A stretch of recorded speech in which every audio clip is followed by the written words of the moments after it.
Shalom Bapak Ibu yang diberkati Tuhan, kita jumpa kembali dalam FWF Osaka, Filmon Wongso Fellowship Obrolan Santai Keluarga Allah. Malam hari ini kita akan bersama-sama belajar firman Tuhan dari yaitu eksposisi Kejadian 39 yang akan dibawakan oleh hambanya, Pastor Budi Setiawan dari Surabaya. Amin. Amin. Terima kasih Bu Kristina. Untuk hambanya, Pastor Budi Setiawan, waktu kami berikan. Silakan Pastor.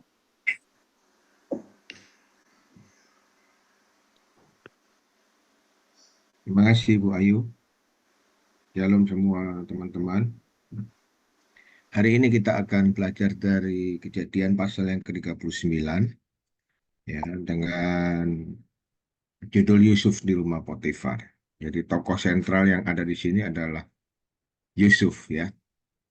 Kita mulai dulu dari ayat yang pertama, dikatakan adapun Yusuf telah dibawa ke Mesir dan Potifar seorang Mesir, pegawai istana Firaun, kepala pengawal raja, membeli dia dari tangan orang Ismail yang telah membawa dia ke situ. Bapak Ibu, seperti yang kita tahu bahwa Yusuf ini adalah anak kesayangan dari Yakob ya. Ada dua hal kenapa dia menjadi anak kesayangan. Yang pertama karena dia dilahirkan pada waktu Yakob berusia cukup tua gitu. Yang kedua karena Yusuf ini dilahirkan dari istri yang dicintai yaitu Rahel. Dan Alkitab menuliskan kepada Yusuf diperlakukan lebih dibandingkan dengan kakak-kakak yang lain. Dia diberikan jubah yang indah dan sebagainya. Satu kali dia mendapatkan mimpi dan mimpinya itu Yusuf berkata bahwa berkas gandumnya berdiri tegak sementara berkas gandum kakaknya semua menyembah kepada dia. Dan itu membuat kakaknya menjadi jengkel dan marah karena mereka berpikir bahwa Yusuf ini adalah adik yang cukup kecil pada waktu itu dibandingkan dengan kakak-kakak yang lain, dan tapi sepertinya dia mau jadi raja gitu ya atas mereka. Sehingga timbul kebencian dan timbul kemarahan dan Alkitab mencatat akhirnya Yusuf dimasukkan ke dalam sumur dan kemudian diangkat kembali dan kemudian dijual kepada saudagar ya Ismail dan kemudian dijual ke Potifar. Nah, kalau kita melihat dari kehidupan Yusuf di sini, ya, kita melihat pada akhirnya semua kita tahu kisah tentang Yusuf. Dia diangkat menjadi katakanlah pangeran muda di Mesir, ya, menjadi orang yang kedua setelah Firaun. Namun kalau kita melihat proses sebelum Yusuf diangkat menjadi pangeran muda di Mesir, Yusuf harus melalui proses yang cukup panjang. Ya. Dalam ayat yang pertama dikatakan di sini bahwa Yusuf telah dibawa ke Mesir dan Potifar seorang Mesir pegawai istana Firaun, kepala pengawal raja, membeli dia. Artinya Yusuf jadi budak di sini ya. Namun kalau kita melihat di sini, sepertinya hidupnya bukan semakin membaik dalam ayat yang pertama. Ya, dari seorang anak kesayangan, anak papa lah katakanlah begitu, mendapatkan fasilitas yang terbaik dan hidup yang cukup baik, hidup yang nyaman, dan tiba-tiba dia harus jadi budak. Namun kalau kita melihat di sini bahwa sesungguhnya Tuhan mempunyai rencana yang besar, yang mulia dalam kehidupan Yusuf. Hanya saja ada proses yang harus dilalui. Dan prosesnya tidak mudah karena dia harus jadi budak di Mesir. Kalau kita yang membacanya sudah tahu ya, tapi pada waktu itu kalau kita jadi Yusuf, kita pasti juga akan bertanya-tanya. Mimpinya besar, mimpinya dalam mimpi dikatakan bahwa berkas gandumnya berdiri tegak dan berkas gandum kakak-kakaknya juga menyembah kepada dia. Artinya dia punya mimpi yang besar, punya visi yang besar. Namun faktanya tidak demikian gitu ya. Faktanya justru dia jadi budak di Mesir dan dia harus bekerja di Mesir. Ya. Namun kalau kita lihat di sini, sekarang kita bisa tahu bahwa sesungguhnya Tuhan punya rencana yang besar yang atas kehidupan Yusuf, ya. Tapi ada proses yang harus dilalui. Nah, hal yang sama yang harus kita sadari bahwa hari-hari ini kalau Tuhan sedang mengizinkan proses itu terjadi dalam kehidupan kita, ada dua kemungkinan. Ya, yang pertama mungkin karena ada hal yang tidak benar dalam kehidupan kita, ada dosa dan pelanggaran, dan sehingga kita harus melalui proses itu. Kita harus mengalami yang namanya masalah, pergumulan, dan tantangan. Namun hal yang kedua, bisa jadi Tuhan punya rencana yang besar atas kehidupan kita, yang lebih mulia, yang kita nggak tahu sekarang ya. Tapi Tuhan izinkan proses itu terjadi untuk mempersiapkan kita, untuk membentuk kita supaya satu kali kita siap menerima reward ya dari Tuhan gitu. Seperti yang dialami oleh Yusuf. Kalau kita melihat di sini, Yusuf dijual kepada Potifar, seorang Mesir yang notabene adalah pengawal raja. Ya. Kalau kita baca di sini dikatakan Potifar ini bukan sembarangan orang, tapi dia pengawal kepala pengawal pengawal raja. Padahal kalau kita lihat di Mesir itu ya banyak, selain Potifar juga ada orang-orang yang lain. Tapi kenapa Tuhan izinkan Yusuf itu tinggal di rumah Potifar? Nah, ini merupakan bagian dari rencana Allah atas kehidupan Yusuf. Ya. Walaupun jadi budak, tapi bukan budak yang sembarangan, tapi budak dari kepala pengawal raja, dari Potifar. Ya.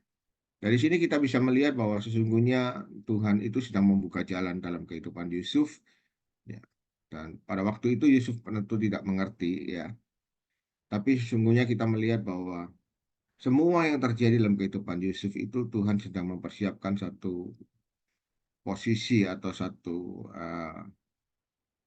hal yang lebih besar dalam kehidupan Yusuf. Demikian juga kita harus menyadari bahwa di balik semua peristiwa yang terjadi dalam kehidupan pada kita pada hari-hari ini mungkin tidak nyaman, mungkin tidak sesuai dengan apa yang kita harapkan, mungkin tidak sesuai dengan apa yang kita inginkan, namun percayalah bahwa Tuhan punya rencana yang besar dalam kehidupan kita sepanjang kita taat kepada Tuhan, sepanjang kita mengikuti rencana Tuhan dalam kehidupan kita. Ya, itulah yang terjadi dalam kehidupan Yusuf. Dalam ayat yang kedua kita lihat, tapi Tuhan menyertai Yusuf sehingga ia menjadi seorang yang selalu berhasil dalam pekerjaannya, maka tinggallah ia di rumah tuannya orang Mesir itu. Nah, dalam ayat yang kedua dan selanjutnya kita melihat bahwa walaupun Yusuf itu seorang budak, namun ada penyertaan Tuhan, ya.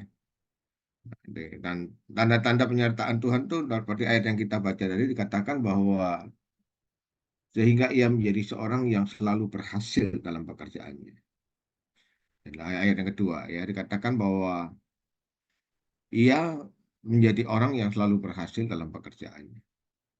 Jadi tanda yang pertama kalau Tuhan itu menyertai kita dikatakan bahwa ia berhasil dalam pekerjaannya. Artinya ada campur tangan Tuhan dalam setiap yang dikerjakannya. Tuhan menolong dia, memberikan hikmat, memberikan kemampuan sehingga semuanya bisa berhasil. Ya, sekali lagi perlu diingat bahwa dia ini dalam posisi budak pada waktu itu ya. Jadi hamba lah katakanlah begitu. Namun karena Tuhan menyertai, maka Tuhan membuatnya berhasil. Sehingga dikatakan di sini, maka ia tinggal di rumah tuannya orang Mesir itu. Jadi dia rupanya Yusuf diizinkan tinggal di rumah tuannya karena apapun yang dia lakukan itu berhasil. Bukan karena dia hebat, bukan karena dia apa ya katakanlah eh, jagoan gitu, tapi karena ada penyertaan Tuhan sehingga dia berhasil. Itu yang pertama. Yang kedua, kalau kita melihat dalam ayat berikutnya, ayat yang ketiga, setelah dilihat oleh tuannya bahwa Yusuf disertai Tuhan. Nah, yang kedua, kalau Tuhan itu beserta dengan kita, yang pertama tadi, apapun yang kita lakukan Tuhan buat berhasil. Yang kedua, orang lain pun juga bisa melihat bahwa penyertaan Tuhan itu nyata dalam kehidupan kita. Dalam ayat yang ketiga dikatakan tuannya itu melihat bahwa Yusuf itu disertai Tuhan. Jadi ada tanda khusus bagi orang yang disertai Tuhan dan tidak itu ada tandanya. Dikatakan di sini orang bisa melihat bahwa penyertaan Tuhan itu nyata. Apapun yang kita lakukan, apapun yang kita doakan itu Tuhan membuatnya berhasil. Ya. Nah, hal yang sama bisa terjadi dalam kehidupan kita. Kalau Tuhan menyertai kita, apapun yang kita bisa lakukan, Tuhan bisa membuatnya berhasil. Sekali lagi bukan berarti semuanya mulus ya, dan tidak ada tantangan. Ada tantangan, ada masalah, ada pergumulan, seperti yang dialami oleh Yusuf. Tapi sekali lagi ada penyertaan Tuhan dan penyertaan Tuhan itu nyata sehingga bisa dilihat oleh orang lain. Ya. Dalam poin selanjutnya dikatakan ayat yang keempat, maka Yusuf mendapatkan kasih tuannya. Nah, poin selanjutnya, kalau Tuhan menyertai kita, itu selain Tuhan membuatnya berhasil dan apa yang kita lakukan itu, orang lain juga bisa melihat ya bahwa pernyataan Tuhan itu nyata. Juga dikatakan di sini orang lain tuh jadi mendapatkan apa? Dikatakan di sini Yusuf mendapatkan kasih tuannya. Artinya dia mendapatkan favor gitu ya, mendapatkan apa ya pengecualian gitu. Kalau budak-budak yang lain mungkin tinggal di tempat yang khusus untuk budak, tetapi Yusuf kali ini dia tinggal di rumah tuannya. Dia mendapatkan favor dari tuannya, dari Potifar. Ya, ada kasih karunia. Nah, hal yang sama harus kita yakini bahwa kalau kita hidup berkenan di hadapan Tuhan, kita disertai Tuhan, pasti ada yang namanya favor of God gitu. Ya, perkenanan Tuhan, penyertaan Tuhan itu nyata dan orang lain bisa respect kepada kita. Orang lain tuh bisa ya mengasihi kita gitu ya. Sepertinya ada sesuatu yang lain lah dalam kehidupan kita dan orang bisa melihat itu. Sehingga orang bisa jatuh cinta kepada kita, bisa mengasihi kita ya. Orang lain bisa respect, hormat kepada kita, tidak sembarangan gitu ya kepada kita. Demikian juga yang terjadi dalam kehidupan Yesus. Dan ayat selanjutnya, dan ia boleh melayani dia, kepada Yusuf diberikan kuasa atas rumahnya dan segala miliknya diserahkannya kepada kekuasaan Yusuf. Nah, selanjutnya dalam poin selanjutnya dikatakan kalau Tuhan menyertai kita, juga dikatakan di sini ada yang namanya eh, kepercayaan. Ya. Yusuf diberikan kepercayaan yang lebih besar. Yang pertama tadi ada apa? Ada Tuhan membuatnya berhasil dan kemudian orang lain juga bisa melihat penyertaan Tuhan itu nyata. Yang ketiga juga ada favor of God. Yang keempat kita melihat di sini bahwa kepada Yusuf diberikan kuasa atas rumahnya dan segala miliknya diserahkan kepada kekuasaan Yusuf. Artinya diberikan kepercayaan yang lebih besar.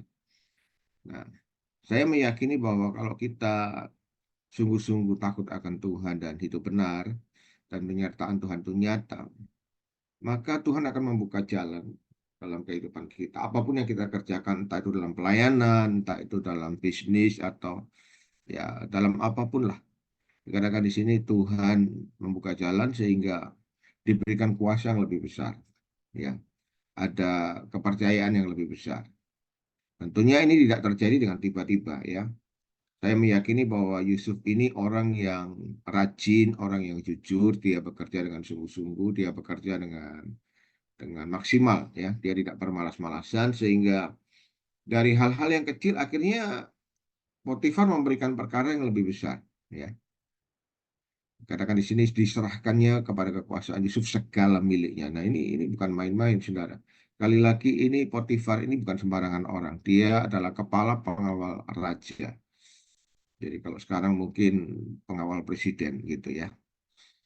Kepala pengawal presiden. Tentu dia punya rumah yang besar, punya rumah yang megah dan dia punya harta yang banyak ya. Tapi dia mempercayakan itu kepada Yusuf. Mengapa demikian? Karena dia melihat bahwa penyertaan Tuhan itu nyata dalam kehidupan Yusuf. Dan ayat yang kelima, sejak ia memberikan kuasa dalam rumahnya dan atas segala miliknya kepada Yusuf, Tuhan memberkati rumah orang Potifar itu karena Yusuf. Jadi ini poin yang keberapa ini? Poin selanjutnya ya. Dikatakan bahwa Yusuf itu artinya diberkat. Ya. Dikatakan dengan keberadaan Yusuf, Potifar diberkati. Dikatakan berkat Tuhan atas segala miliknya, baik di rumah maupun di ladang. Jadi berkat Tuhan atas Potifar itu jadi berkembang gitu karena ada Yusuf.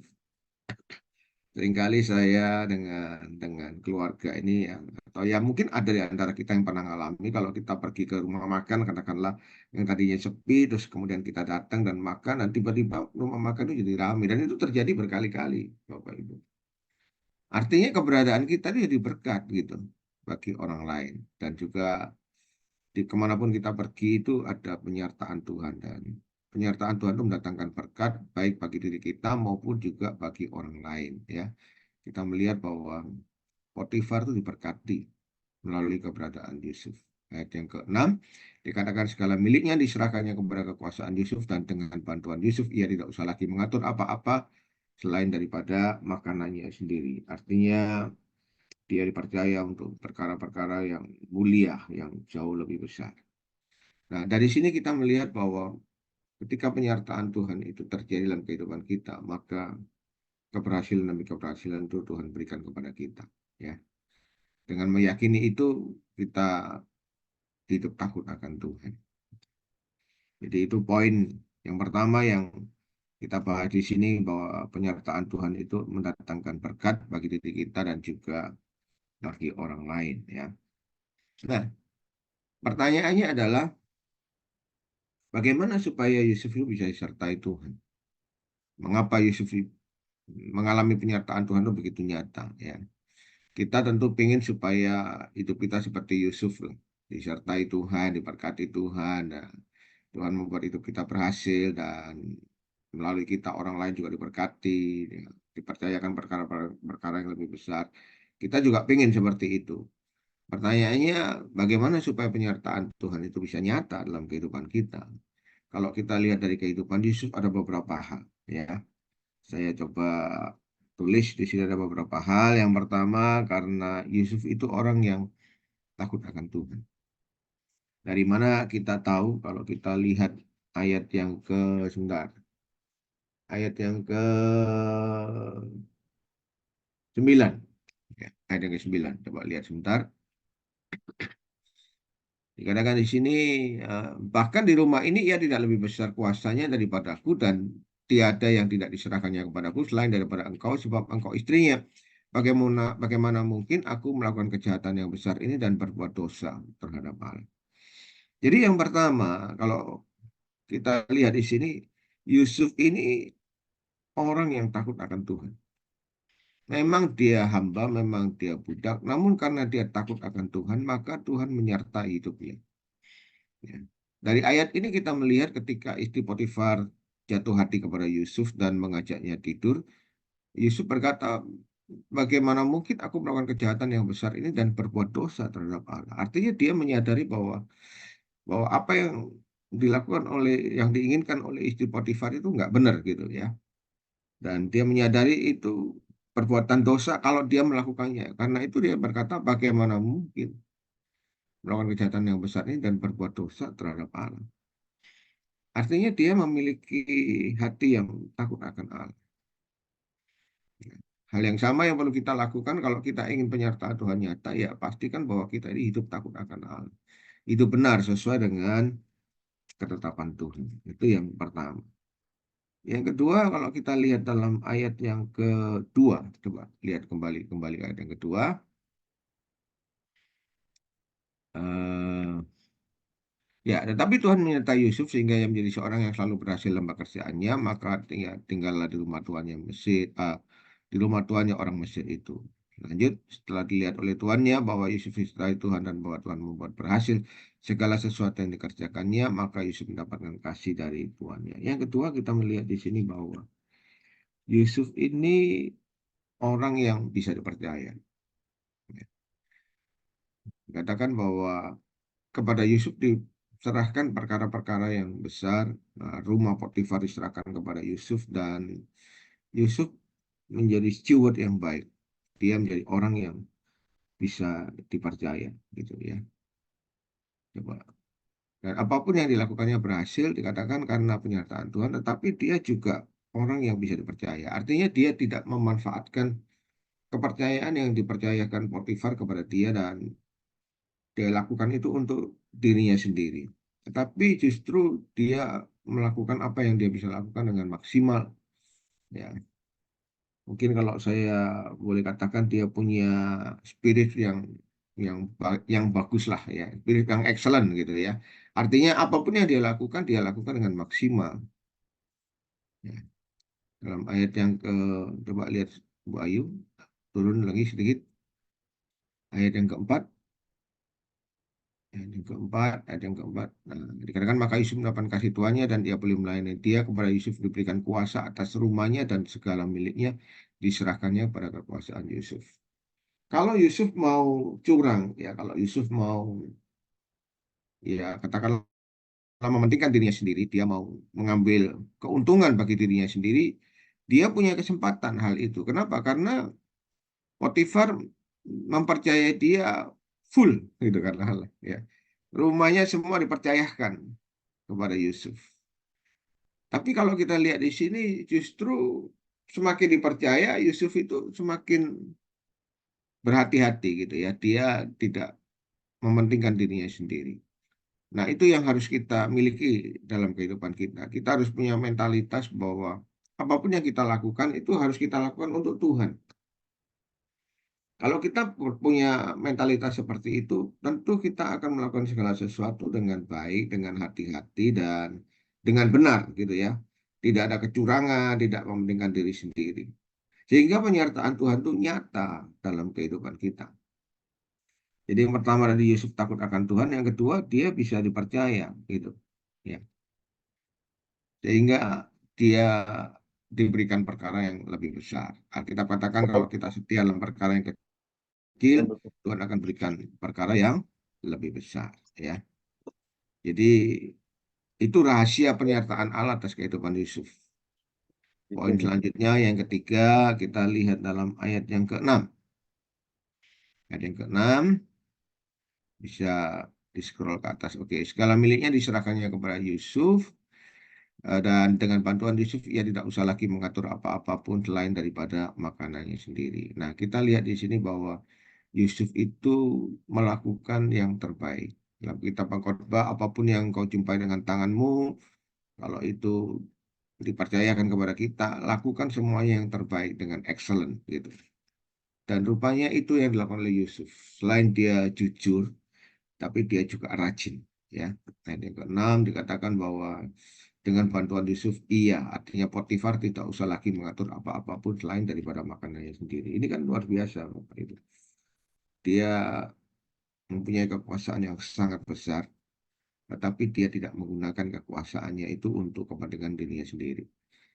Nah, seringkali orang berkata begini, kalau kita ingin lihat sifat atau karakter orang itu gampang, ya kasih aja kekuasaan yang besar gitu kan. Nanti kita akan lihat muncul ya sifat asli orang itu ketika orang itu berkuasa. Apakah orang itu tamak, apakah orang itu jujur, ataukah orang itu rajin, atau orang itu mementingkan dirinya sendiri, atau punya motivasi-motivasi tertentu, itu bisa dilihat ketika dia berkuasa. Ketika dia memiliki kepercayaan yang besar dari orang lain. Ya. Seringkali yang terjadi pada hari-hari ini adalah ketika orang itu berkuasa, maka dia bisa ya mulai melakukan apa saja yang dia mau gitu. Bahkan kalau perlu menyingkirkan orang lain untuk mendapatkan kekuasaan. Tapi yang terjadi dengan Yusuf tidak demikian. Justru dia lakukan apa yang dia bisa lakukan, dia lakukan dengan maksimal untuk tuannya, yaitu untuk Potifar. Dan yang luar biasa dikatakan bahwa sampai dikatakan Potifar itu tidak lagi mengatur apa-apapun selain daripada makanannya sendiri. Ini luar biasa, Bapak Ibu. Ya. Nah, hal yang sama yang perlu kita lakukan kalau kita ingin melihat penyertaan Tuhan nanti nyata dan berkat-berkat Tuhan itu nyata dalam hidup kita. Pastikan bahwa kita hidup benar. Yang kedua, kita bisa dipercaya dan lakukan semuanya yang terbaik dengan jujur, dengan rajin. Yaitu rahasia penyertaan Allah dalam kehidupan Yusuf. Dalam ayat berikutnya, kita lihat dalam ayat yang ke-8. Ayat yang ke-8 ya. Oke. Tetapi Yusuf menolak dan berkata kepada istri tuannya itu, dengan bantuanku, tuanku itu tidak lagi mengatur apa yang ada di rumah ini, dan ia telah menyerahkan segala miliknya pada kekuasaanku. Bahkan di rumah ini dikatakan ia tidak lebih besar kuasanya daripadaku. Dan tiada yang tidak diserahkannya kepadaku selain daripada engkau, sebab engkau istrinya. Nah, poin yang keempat, Yusuf ini orang yang hidup dalam, kali lagi saya katakan tadi, hidup takut akan Tuhan, ya, kekudusan.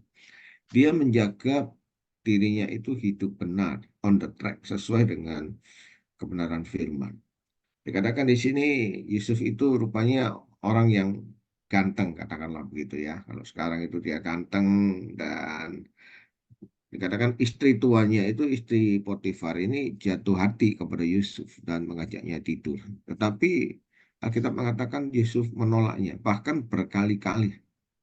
Ya, berkali-kali dalam ayat yang keberapa itu dituliskan bahwa istri Potifar itu berkali-kali mengajak Yusuf untuk tidur. Ya, namun Yusuf menolaknya. Kenapa? Karena dia menyadari bahwa apa yang dia lakukan kalau dia menurut istri Potifar itu nggak benar karena itu bertentangan dengan firman Tuhan. Dan itu merupakan perbuatan yang berdosa. Artinya dia menjaga hidupnya kudus, dia menjaga hidupnya benar sesuai dengan firman Tuhan. Inilah sebabnya mengapa Tuhan itu menyertai Yusuf dan penyertaan Tuhan itu nyata karena Yusuf benar-benar hidup takut akan Tuhan. Dia menjaga hidupnya benar di hadapan Tuhan. Ya. Nah, memang tidak mudah, Bapak Ibu. Ya, Bapak lihat ayat berikutnya, ayat yang ke-10. Ya, walaupun dari hari ke hari perempuan itu membujuk Yusuf, Yusuf tidak mendengarkan bujukannya untuk tidur di sisinya dan bersetubuh dengan dia. Ya, dikatakan di sini berkali-kali, artinya bukan sekali dua kali, tapi berkali-kali. Nah, saudara, saya melihat di sini bahwa yang namanya perzinahan itu atau ya orang yang jatuh dalam dosa perzinahan itu tidak terjadi dengan tiba-tiba ya, tapi ada prosesnya. Dikatakan di sini berkali-kali. Artinya ada proses yang terjadi yang cukup lama. Namun kalau kita melihat di sini, Yusuf ini punya penguasaan diri yang sangat kuat ya. Dia dikatakan dia tidak mendengarkan bujukannya untuk tidur. Artinya dia mempunyai penguasaan diri yang sangat kuat sehingga dia tidak jatuh dalam dosa. Ayat yang ke-11, pada suatu hari masuklah Yusuf ke dalam rumah untuk melakukan pekerjaannya, sedang dari seisi rumah itu seorang pun tidak ada di rumah. Lalu perempuan itu memegang baju Yusuf sambil berkata, marilah tidur dengan aku. Tetapi Yusuf meninggalkan bajunya di tangan perempuan itu dan lari keluar.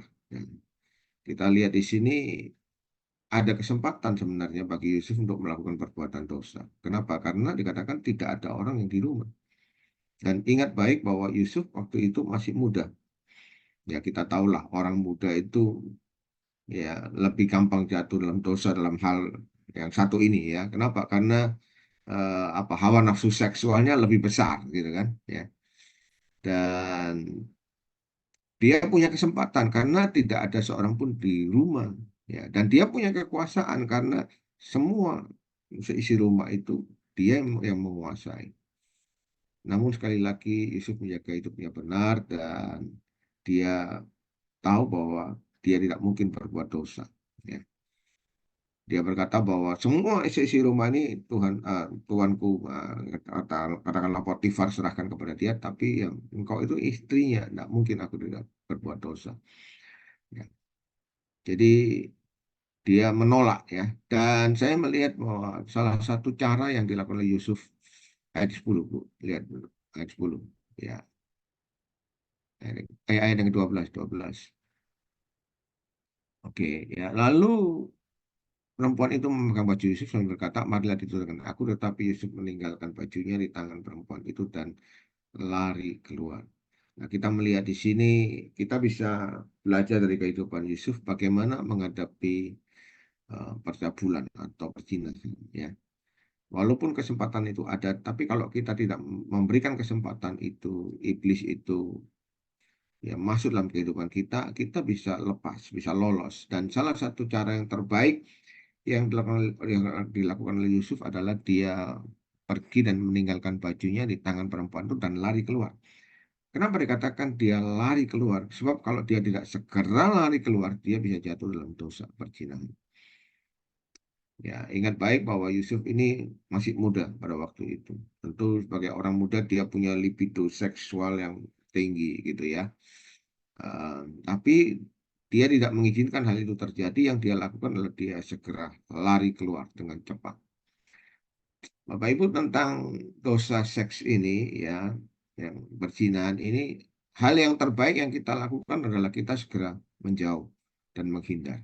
Banyak orang kalau berpikir bahwa yang model begini bisa ditangking. Sebetulnya Saya lebih setuju tidak perlu ditangking, saudara, karena tidak mungkin ditangking karena yang namanya libido dan yang namanya apa ini hawa nafsu seksual itu hal yang Tuhan berikan dalam kehidupan setiap orang, gitu ya.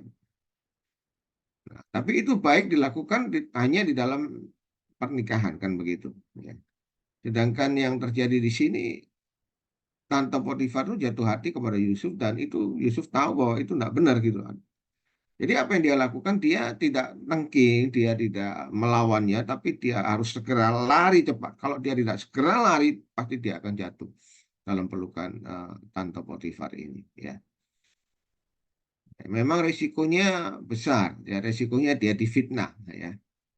Dikatakan ini dia meninggalkan bajunya di tangan perempuan itu dan lari keluar. Karena tidak ada cara yang lebih baik untuk lari, untuk lepas dari dosa yang satu ini kecuali kita harus menjauh, harus menghindar.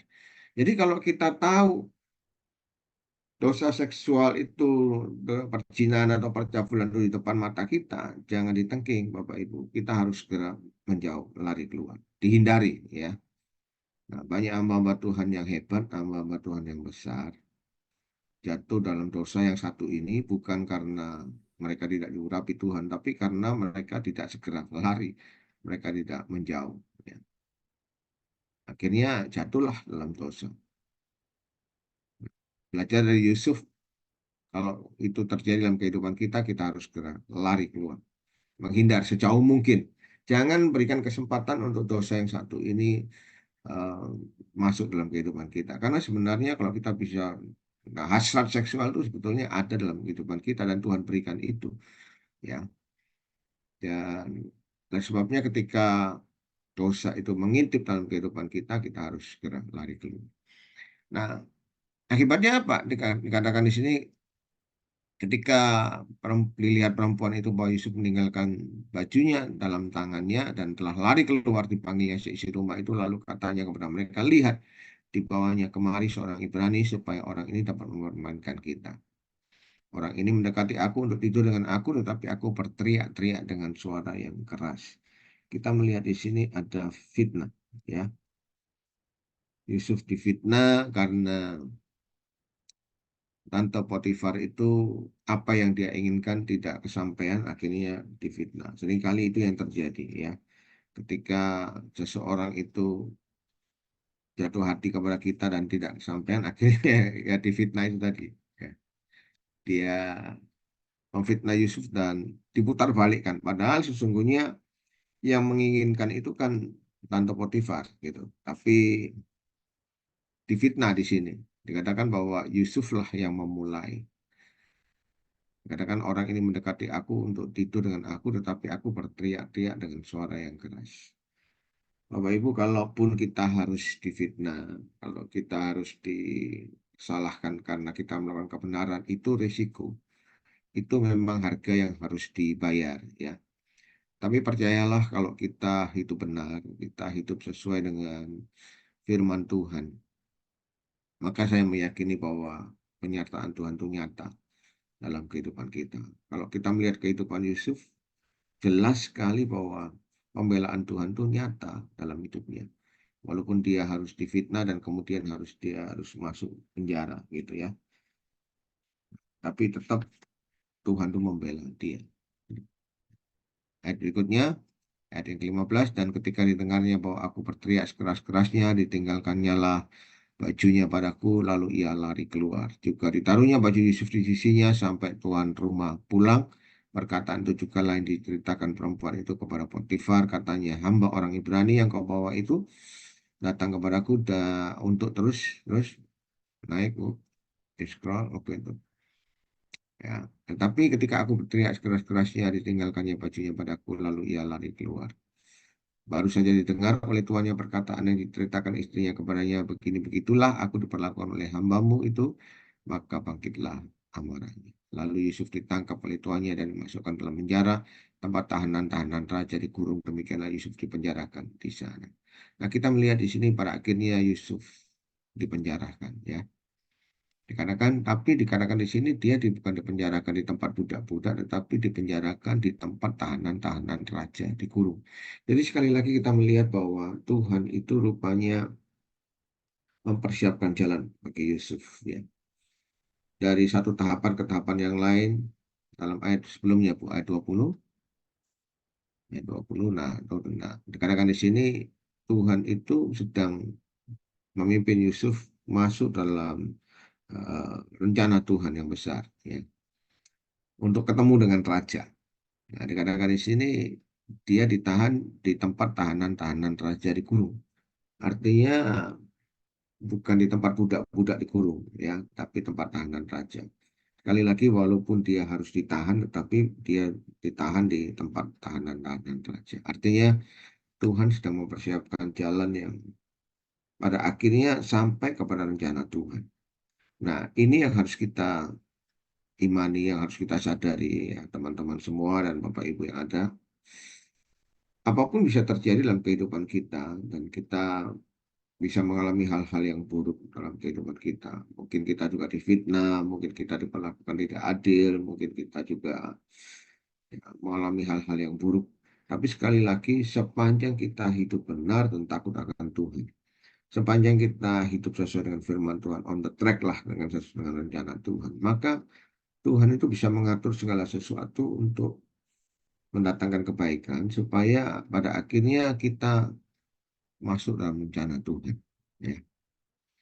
Seperti yang Roma 8 ayat 28 dikatakan bahwa apapun yang terjadi dalam kehidupan kita, Tuhan itu bisa mendatangkan kebaikan bagi setiap kita.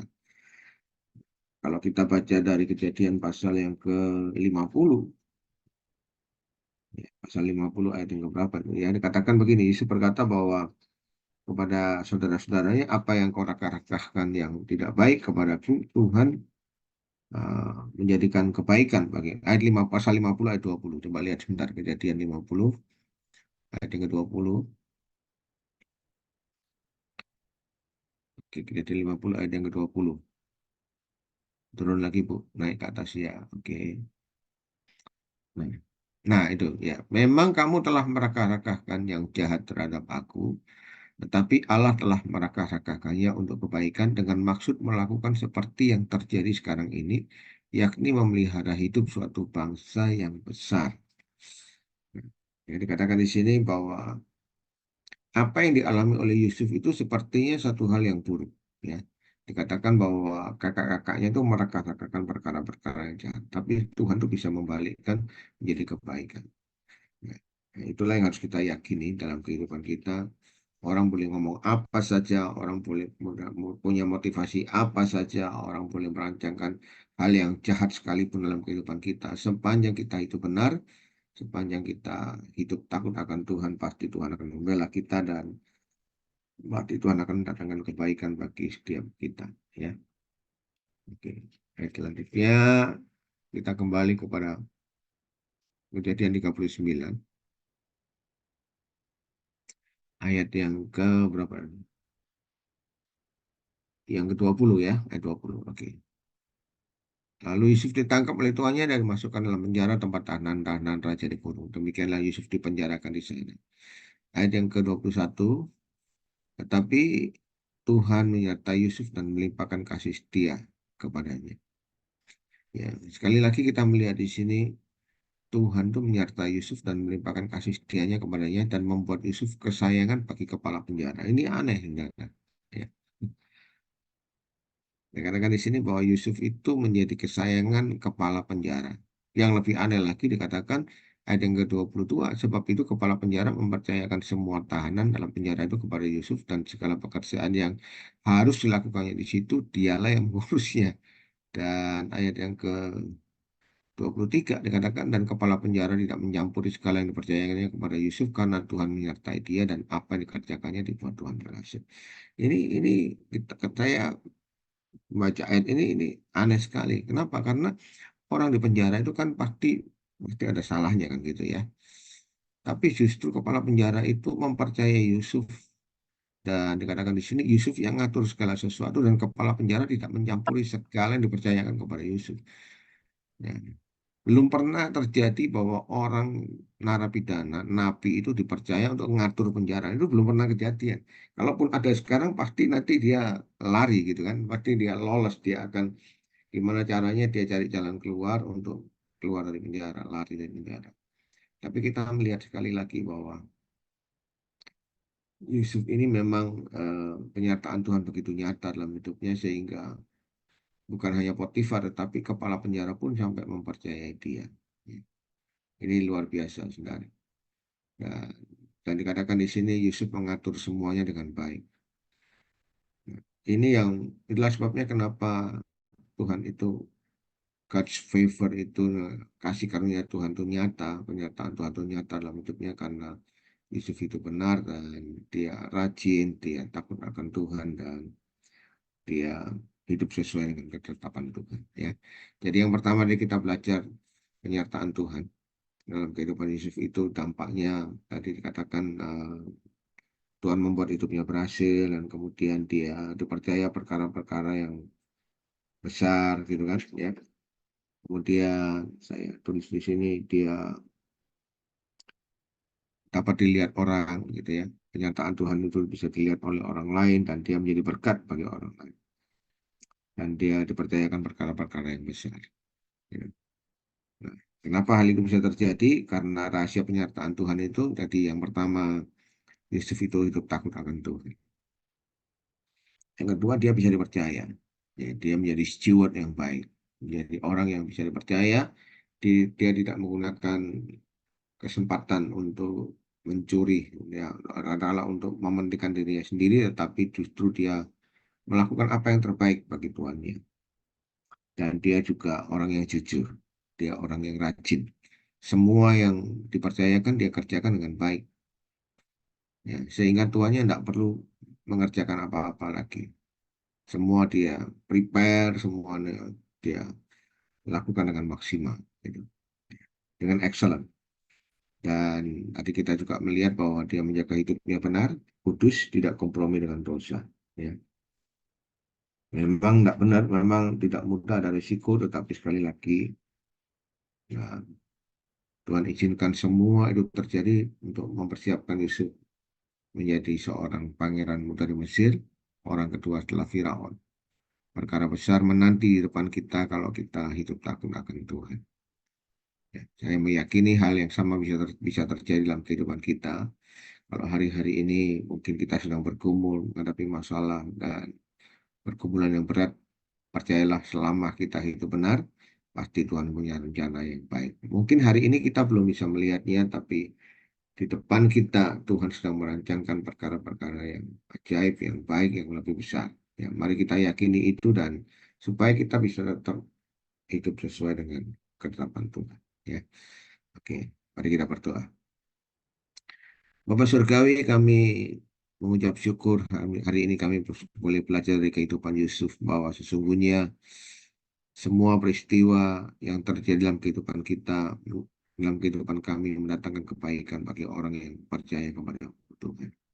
Tolong kepada setiap kami semua yang sedang bergumul pada hari-hari ini, supaya kami tetap survive, tetap bertahan, dan tetap hidup dalam kebenaran firman, tetap meyakini bahwa di balik semua peristiwa yang paling buruk sekalipun, Engkau Allah yang sanggup merubahnya kebaikan bagi orang yang percaya kepada.